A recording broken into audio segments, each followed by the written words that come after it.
My name is Ray, and I want to tell you about the history of atomic theory.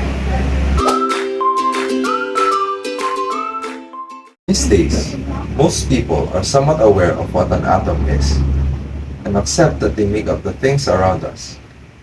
But for a long time, atomic theory was controversial, and to understand chemistry is to understand the process by which these particles and their components came to be accepted knowledge. Democritus is a Greek philosopher, was the first to propose that matter is comprised of fundamental and divisible particles, which he called atomos.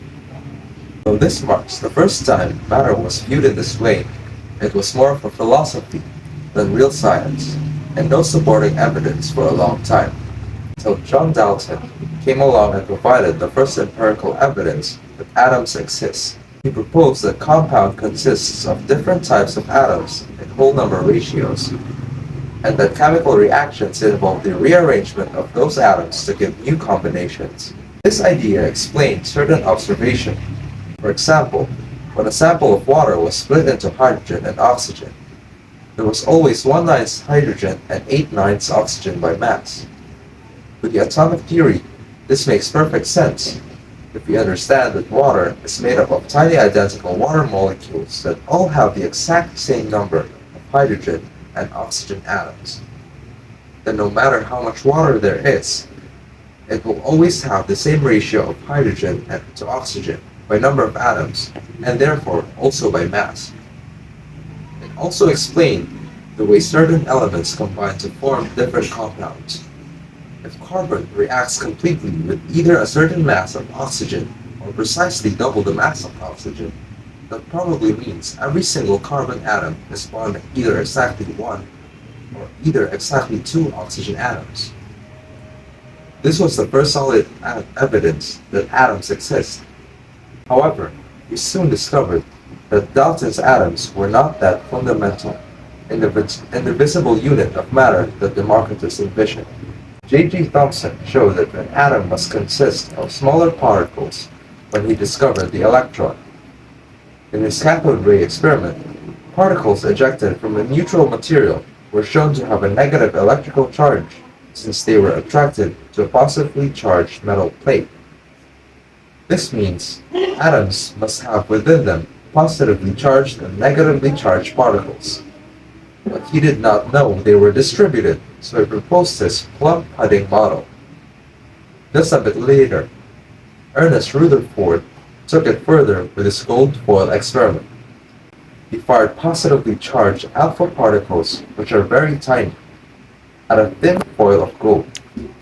He was shocked to find almost all of them pass right through the detector on the other side, but around in 1/8,000 scattered wildly and with high energy in random directions.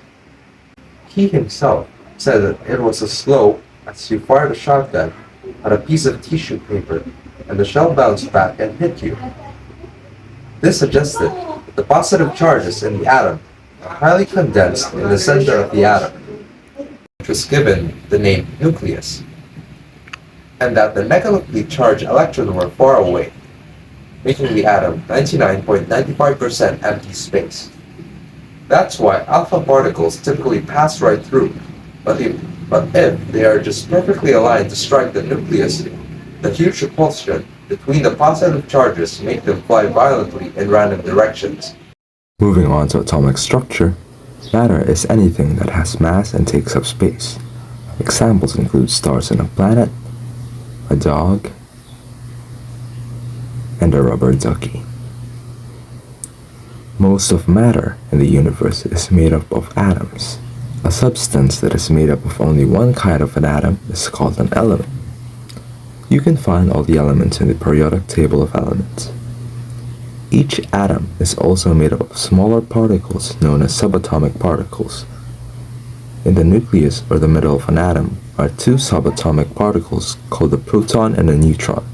The positively charged particles in the nucleus of an atom are called protons. The number of protons in the nucleus is a defining property of an element, and it is referred to as the atomic number. Since each element has a unique number of protons, each element has its own unique atomic number. The uncharged particles in the nucleus are called neutrons.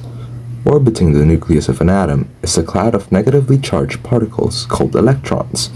The electrons are much, much smaller in mass than the protons and neutrons.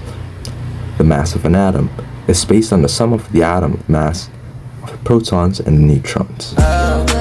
Ayaw nang iba nobody but you. Walang basta no baby, that's you. Kung ano man ang mga gusto natin sa isa't isa, nabibigay natin na walang excuse.